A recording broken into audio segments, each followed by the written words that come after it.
소위 말하는 괴물이죠. 찌르고 긋고 반복적이잖아요. 고통을 주려고 하고 분노의 표출. 근데 왜 분노했을까?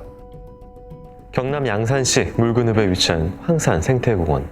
낙동강을 끼고 있고 수풀과 황급빛 억새, 산책로가 아름다운 곳입니다. 2023년 5월 27일 새벽 2시경 공원 안 수풀이 우거진 곳에 폴리스 라인이 쳐졌습니다. 20대로 보이는 여성의 시신이 발견된 것입니다. 옷이 입혀져 있는 상체만 발견된 상황. 시신 발견 장소 주변 어디에도 시신의 하체 부위는 없었습니다. 그리고 또 없어진 것이 있었는데 피해자의 소지품과 양쪽 손이었습니다. 피해자의 손은 손목 부위에서 절단된 상태였습니다.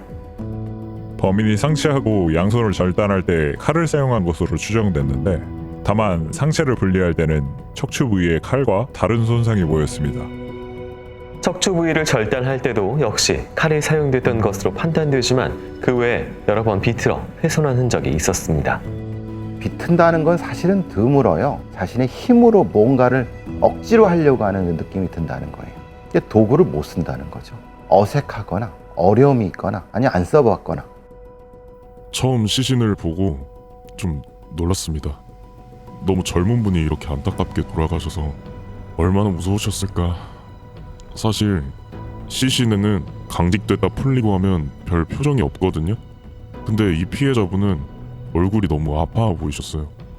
피해자의 몸에는 당시 피해자가 느꼈을 고통의 흔적과 범행의 잔혹함이 고스란히 남아 있었습니다. 부검 감정서에 따르면 피해자의 얼굴 왼쪽에 9개, 오른쪽에 11개, 예기에 의한 자절창이 확인됐고 목부에 24개, 가슴가베에서 18번, 수많은 자창과 절창이 관찰됐습니다. 피해자 시신에 다발성 자창이 보이는데 관통한 것도 있었고 2cm 정도 되는 것도 있었고요. 어떤 상처는 실제 흉기 길이보다 더 깊게 찔린 것으로 보였는데 몸의 전체적으로 자철상이 111개로 확인됐습니다. 피해자의 사인은 다발성 자창과 절창으로 인한 것으로 특히 범인이 피해자의 오른쪽 턱 밑을 찌를 때 흉기가 8cm가량 들어가 정맥을 관통했고 가슴 부위를 공격할 때는 쿼파가 손상돼 이것이 치명상으로 확인됐습니다. 피해자는 정말 과도한 공격을 받은 것으로 보였습니다. 그러나 이상하게도 방어원이 많지 않았고 대신 이상한 상처들이 보였습니다. 피해자의 오른손 손등과 손바닥 그리고 왼손 손바닥에 칼끝으로 찍은 얕은 상처가 많았는데 법의학자는 이 상처가 생겼을 때 피해자는 거의 움직이지 못했을 것으로 추정했습니다. 찌르고 긋고 이런 반복적이잖아요. 고통을 주려고 하고 분노의 표출. 근데 왜 분노했을까? 이런 경우는 보통 망상적인 경우가 많죠. 망상이 망상을 낳는다는 뭔가 계속 죽어가는 사람한테 무엇인가 고통을 주고 이거 상기시키는, 이건 오버킬이라기보다는 가학적 행위죠. 그러니까 이 오버킬하고 가학성의 차이가 조금 설명을 더 해주실 수 있을까요? 보통의 오버킬이라고 하는 것은 찌르다 보면 자기도 모르게 일종의 이탈, 우리가 유체 이탈이라고 하잖아요. 뭐가 풀린다는 느낌으로 하는 거죠. 심각하게 집중돼 있거든요. 근데 여기는 그것이 아니라 따로따로, 그건 시차가 있다는 의미예요. 보통 가학성이라고 하는 것은 어떤 행위를 함으로써 쾌락 같은 느낌을 가지죠. 찌르면서 마치 성행위라는 느낌을 가지는 비명을 지르거나 반응이 오는 것에 대한 쾌감 형태가 되는데 이 경우는 그걸 넘어서는 것 같아요. 처음에는 그렇게 했다가 이미 반응이 없어졌을 때 이제 훼손까지가 아주 연결이 쭉 되는 것 같아요. 이 과잉살상과는 정확히 다르죠. 피해자에겐 양손이 없었지만 경찰은 신원을 알아낼 수 있었습니다. 그리고 곧 피해자의 하체도 발견할 수 있었습니다. 피해자의 하체는 상처가 없었고 청바지를 입은 채 3겹 정도의 비닐봉지에 쌓여 있었습니다. 범인은 피해자의 청바지 허리 부분 라인 그대로 상하체를 절단한 것으로 보였습니다. 하체는 건들지 않았죠. 사실은 성적인 의미는 없는 거죠. 하체까지 감정적인 것이 남아있지 않았던 거죠. 그때 다 해소를 해버린 거죠. 하체는 그냥 유기 때문에 지금 분리돼서 남겨놨다. 그렇죠. 피해자는 이제 막 사회에 나갈 준비를 하고 있던 20대 여성 허씨.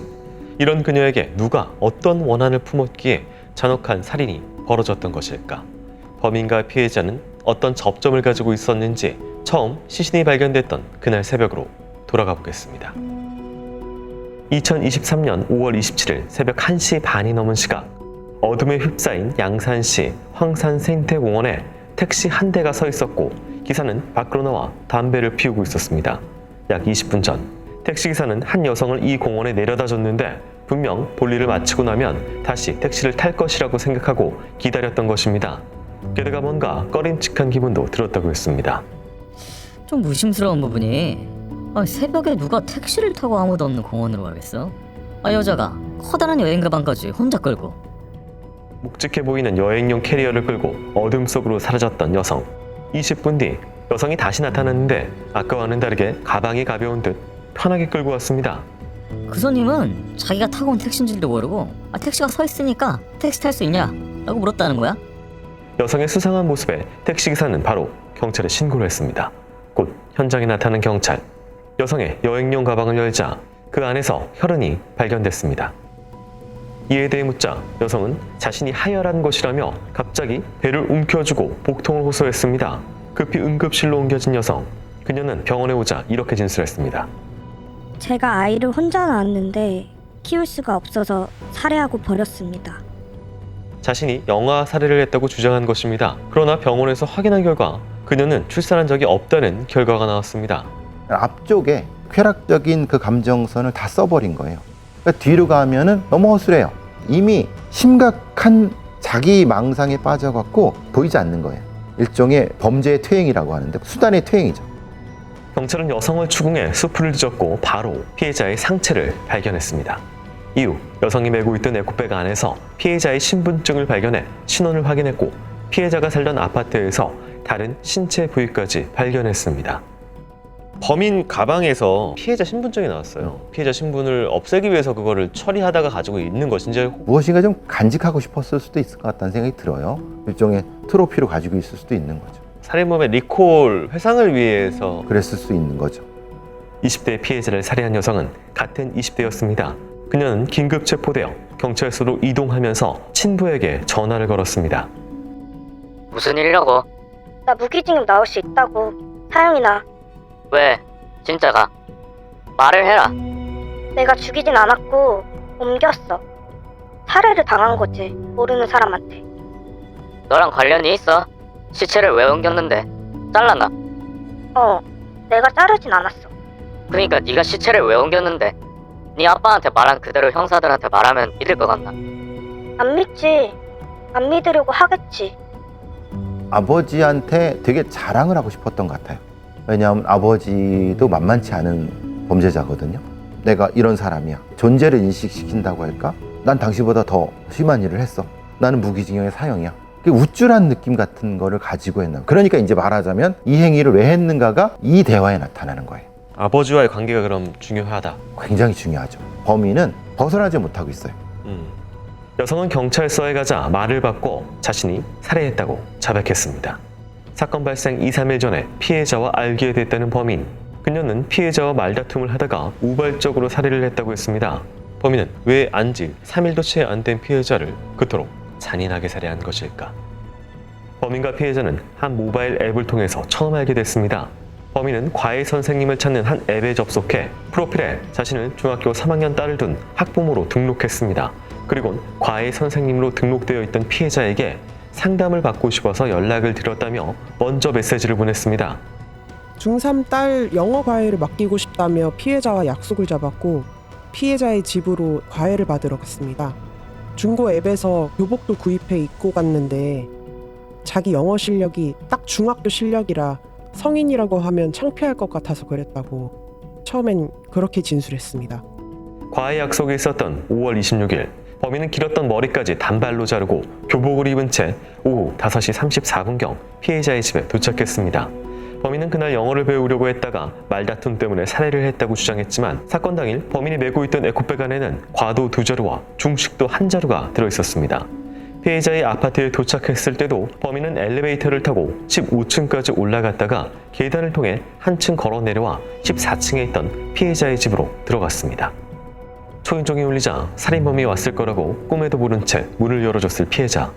다음은 범인이 경찰 조사를 받으며 했던 당시 상황에 대한 주장입니다. 무슨 이유인지는 몰라도 서로 말다툼을 하다가 몸싸움을 했어요.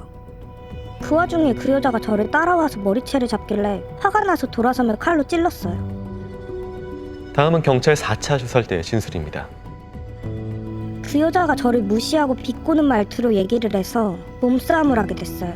근데 갑자기 싱크대에 있던 칼을 집어들어서 저를 찌르려고 하더라고요.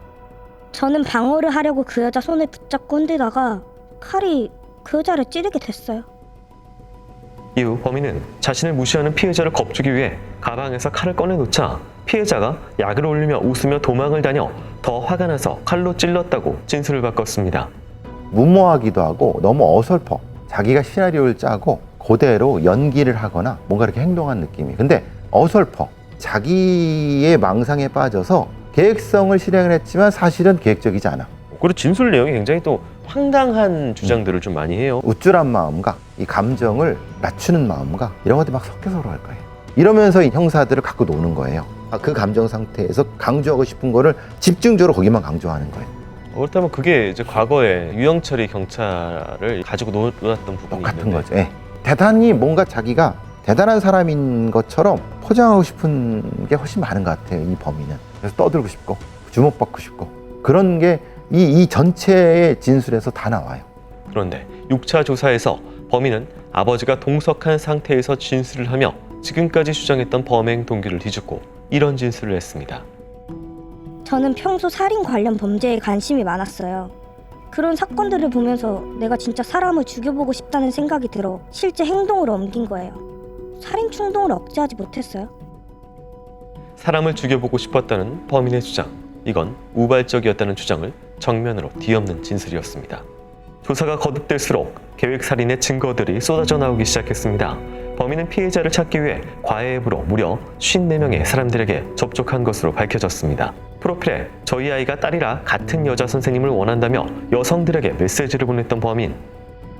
저한테도 아이 과외를 맡기고 싶다고 연락을 해왔는데 혼자 사냐고 물어서 그렇다고 했더니 바로 과외 날짜를 잡자고 하더라고요.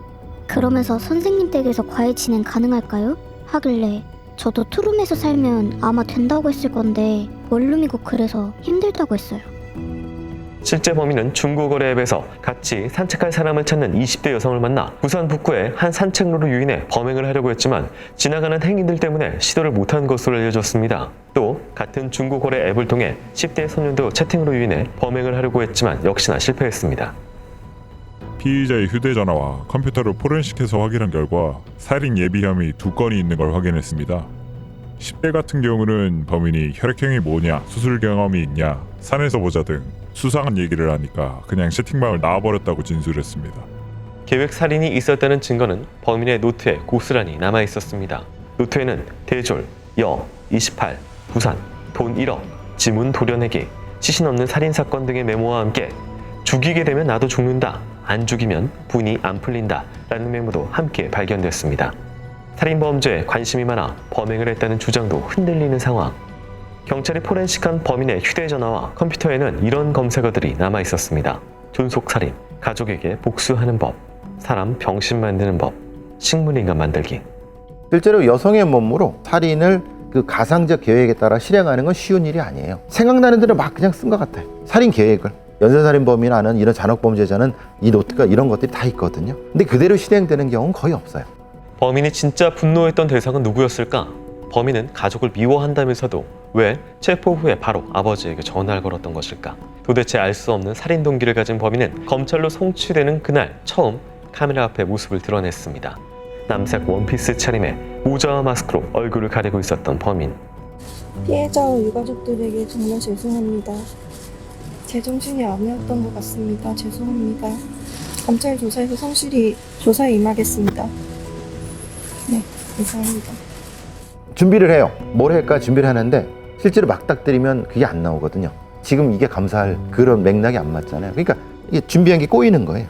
머릿속에 이런저런 생각이 항상 좀 되게 많네요. 항상 많죠. 보통 사이코패스들이 뭐 머리에 생각이 많다고 하잖아요. 근데 실제로는 그 망상적인 것을 실제로 실행할 때 되게 어려움을 겪어요.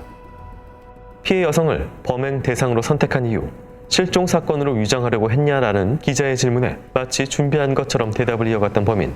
그녀는 도저히 이해할 수 없는 범행으로 2023년 논란의 중심에 있었던 23세의 정유정이었습니다. 정유정은 검찰로 송치된 이후 자신의 노트에 적혀있던 안 죽이면 분이 안 풀린다의 의미에 대해 엿볼 수 있는 진술을 했습니다. 사람을 죽인 이유는 제가 그만 살고 싶어서. 근데 혼자 죽으면 너무 억울할 것 같아서 잘못된 선택을 한 것 같습니다.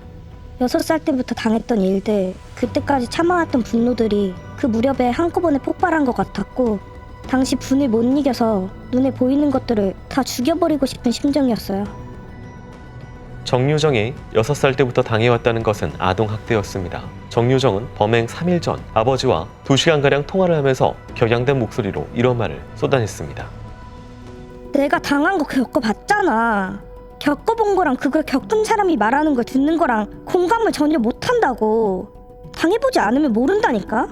그래서 내가 좀 이상해 보일 수 있다고. 좀 비정상으로 보일 수 있다고, 다른 사람이 보기에는. 정유정은 2살이 됐을 때 부모의 이혼으로 아버지, 할아버지와 살았기 때문에 어머니의 얼굴을 전혀 기억하지 못했습니다. 게다가 정유정이 5살이 됐을 무렵에는 아버지가 범죄를 저질러 10년형을 받고 교도소에 가는 바람에 할아버지의 손에서 키워졌습니다.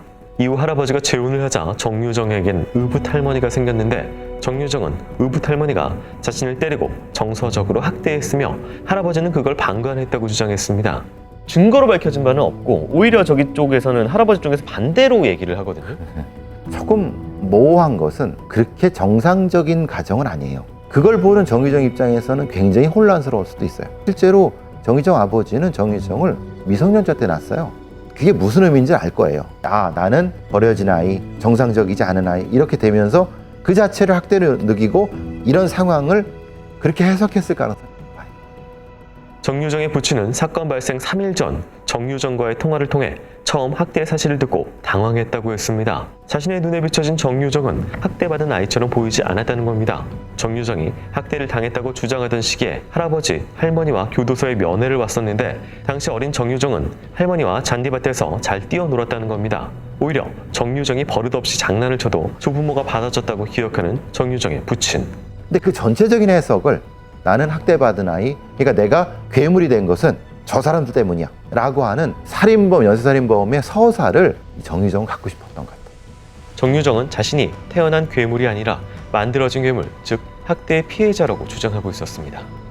우발적인 범행을 주장했던 정유정은 1심 재판이 시작되자 계획살인을 인정했습니다. 그러나 범행 당시에 자신은 심신미약 상태였다고 했습니다.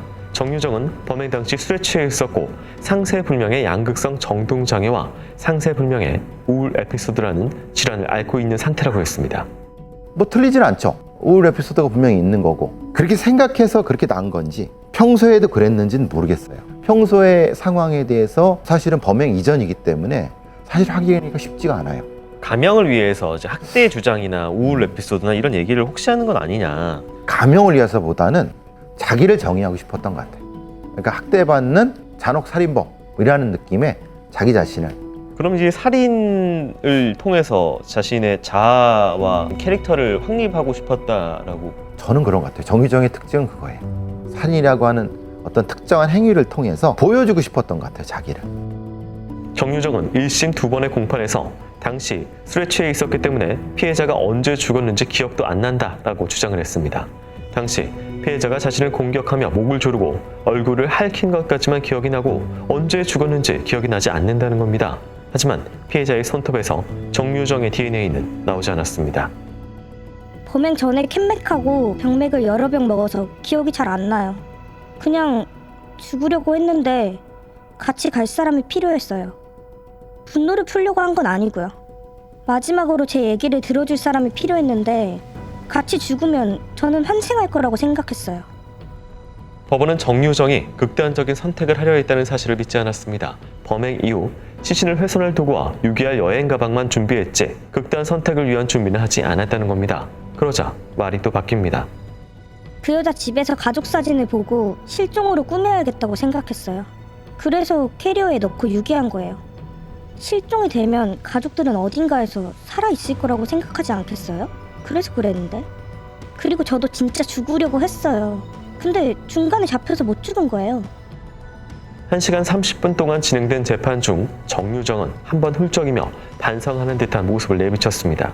그러나 증인으로 정유정의 할아버지가 나오며 정유정의 평소 행동에 대해 알려지지 않았던 이야기가 밝혀졌습니다.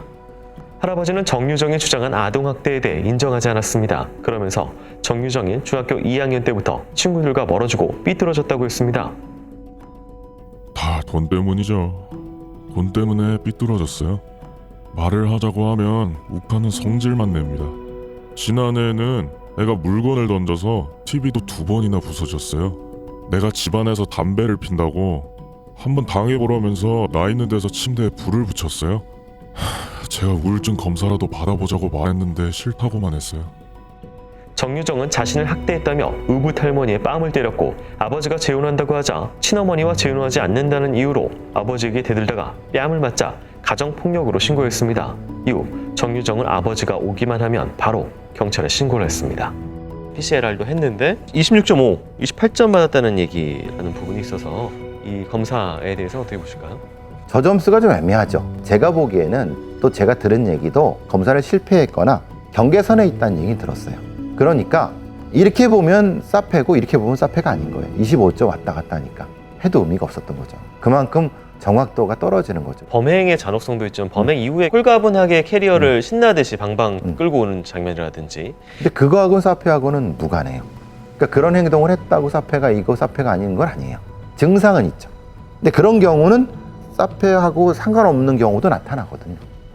계획적인 살인을 인정하면서도 재판 내내 반성하는 모습을 보여주지 않았던 정유정은 1심 재판부에 21차례 반성문을 제출했습니다. 그러나 효과는 없었고 법원은 정유정에게 무기징역을 선고했습니다. 그러자 정유정은 형량이 너무 높다며 항소했고 검찰은 형량이 너무 낮다고 항소했습니다. 그렇게 시작된 2심.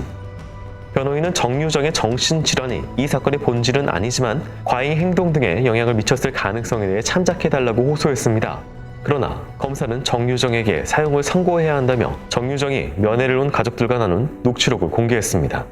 아빠, 반성문은 성의를 보여야 하니까 억지로라도 계속 써야지. 근데 압수수색할 때 왜 할아버지는 방을 미리 안 치워놓은 거야? 녹취록이 공개된 뒤에도 정유정은 꾸준히 반성문을 썼습니다. 억지로라도 반성문을 써 재판부에 46차례나 제출한 것입니다. 정유정은 2심 최후 변론에서 이렇게 진술했습니다. 큰 사건을 저지른 당사자로서 피해자분과 유가족에게 정말 죄송합니다. 이를 되돌릴 수는 없지만 죗값을 받으며 반성하고 새 사람이 되겠습니다. 지난 23년간 아무런 범죄도 저지르지 않았던 것처럼 반성하고 또 반성해서 새 사람이 돼 어떤 범죄도 저지르지 않겠습니다. 하늘에 계신 피해자분에게 명복을 빕니다. 2심 재판부는 1심과 마찬가지로 무기징역을 선고했습니다. 2심 재판부는 불우한 가정 환경을 고려했고 교화의 여지가 없다고 할 수 없으니 사형이 아닌 무기징역을 선고한다고 이유를 밝혔습니다. 무기징역이 선고됐을 때 정유정은 고개를 숙인 채 듣고 있다가 법정을 나갔습니다. 마치 선고를 받아들이는 듯한 모습이었지만 며칠 뒤 정유정은 대법원에 상고했습니다. 이게 이제 소위 말하는 소외된 괴물이죠. 시스템에 벗어나서 혼자 있는 존재잖아요. 그러니까 이런 존재들에 대한 어떤 관리라든가 사회적 확인이 사실은 부재한 거죠. 형량이 확정이 되고 전문가들이 한번 가서 정유정이 어떤 생각을 가지고 있는지를 좀 보고 싶어요. 그래야 된다고 봐요. 그래야지 이런 존재에 대한 기초 데이터가 쌓인다고 봐요. 소외된 아이들 중에 아주 일부지만 자신을 보여주기 위해서 사회의 일탈적인 방법까지도 끊임없이 시도하는 경우가 널려 있거든요. 그 중에 정유정은 아주 극단적인 경우죠. 아주 불행하게도 아버지가 살인자였어요. 또 잔인한 살인자였어요. 그러니까 정유정도 자신이 받은 수단은 그거밖에 없는 거예요. 사회에 어필할 수 있는 수단은. 정유정이 불쌍한 게 아니라 정유정을 이렇게 넣은 상황 자체가 사실은 비극이라는 거예요. 거기에 또 희생당한 그분은 더 큰 아이러니적 비극이죠. 정유정은 현재 다음 재판을 준비하면서 오늘을 살아가고 중국어와 일본어를 공부하면서 미래를 꿈꾸고 있습니다. 그러나 당시 26살이었던 피해자는 정유정에게 오늘과 내일 미래를 빼앗겼고 유가족은 아직 끝나지 않은 사건에 고통받고 있습니다. 부모님께 부담을 주지 않으려고 과외 아르바이트를 시작했던 피해자. 그 선한 마음을 무참히 짓밟은 범인의 마지막 형량은 대법원에서 곧 결정됩니다.